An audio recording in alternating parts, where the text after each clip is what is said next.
Tribunal de Contas da União instaurou uma investigação para apurar uma denúncia que aponta a existência de pelo menos 30 funcionários fantasmas na Agência Brasileira de Promoção Internacional do Turismo, a Embratur.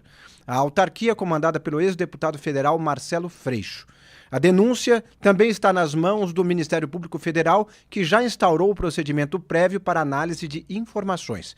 Segundo a denúncia apresentada ao TCU, ao qual o antagonista teve acesso, pelo menos 30 funcionários considerados fantasmas foram contratados nos últimos 6 meses. São casos de servidores que ganham até R$38 mil, mas nunca apareceram no local para dar expediente. Que história é essa, Wilson? Então, não é, rapaz? Vamos ter que chamar... Lembra daquele filme, né? Os Casos Fantasmas? Vão ter que chamar os Casos Fantasmas para passar, né? Fazer uma ronda aqui na Embratur, autarquia comandada pelo Marcelo Freixo. Marcelo Freixo, que era do PSOL, sabe? Aquele partido que adora apontar o dedo na ferida dos outros, então. É ele, que hoje, inclusive, está no PT. O que acontece? Eu tô com uma listinha aqui dos fantasminhas aqui da Embratur. E aqui é o seguinte, o que se fala dessa denúncia? É que teve funcionário na Embratur que foi contratado no início do ano e que nunca meteu o pé na Embratur. Ah, porque o camarada faz home office, etc. A verdade é que essa denúncia é feita pelos próprios funcionários da Embratur que achavam a situação meio muito estranha. Olha, como é que você paga 38 mil, 37 mil, 27 mil para vários servidores e eles nunca meteram o pé aqui nem para uma reuniãozinha, só para alinhar alguma coisa, só para pelo menos bater. Bate pelo menos o ponto, né? Bate pelo menos o ponto, pelo menos registra, sabe? Vai lá, faz o registrozinho, mas não, nem isso. Aqui na lista tem, logicamente que eu vou preservar o nome de alguma dessas pessoas, porque, enfim, como eu falo que é uma denúncia, então ela ainda está sendo alvo de análise tanto do Tribunal de Contas da União quanto também da Polícia Federal, mas você tem diretor, você tem gente que é ligada diretamente ao gabinete do próprio Marcelo Freixo, você tem aqui gente que trabalha no marketing, por exemplo, tem um personagem aqui, de acordo com esse dossiê, que seria responsável por contratar fantasmas desde agosto deste ano. Ou seja, o fato... E aí, como é que os funcionários chegaram a essa lista com aproximadamente 30 pessoas?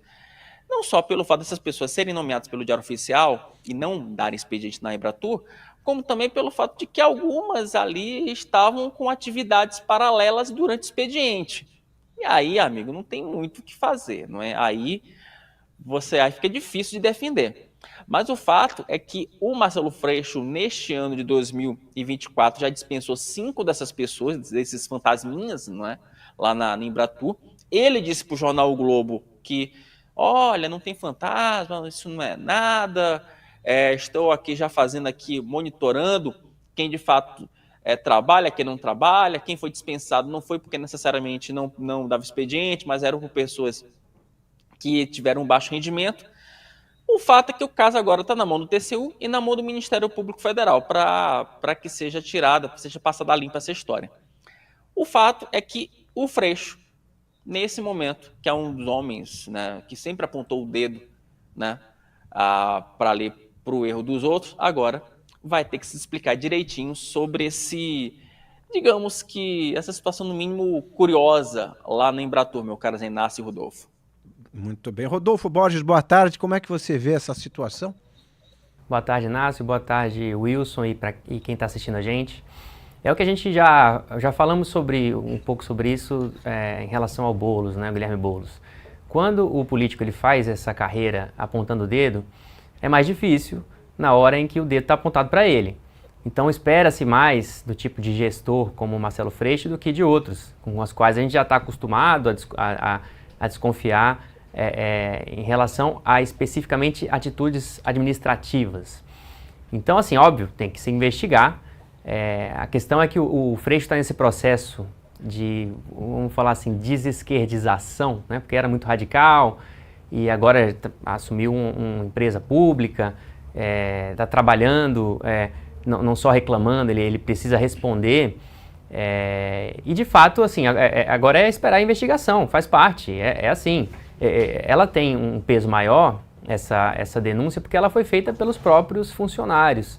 Isso é relevante, né? Não é meramente um ataque político ou pelo menos a gente não pode, a partir da denúncia feita por funcionários, inferir diretamente que é um ataque político. Pode ser que tenha alguém lá dentro da Embratur que tenha alguma desavença política com o Freixo, mas o que a gente sabe dessa denúncia é que é de funcionários, então ela tem um embasamento mínimo aí, de pelo menos a gente confiar minimamente nela para que seja apurado.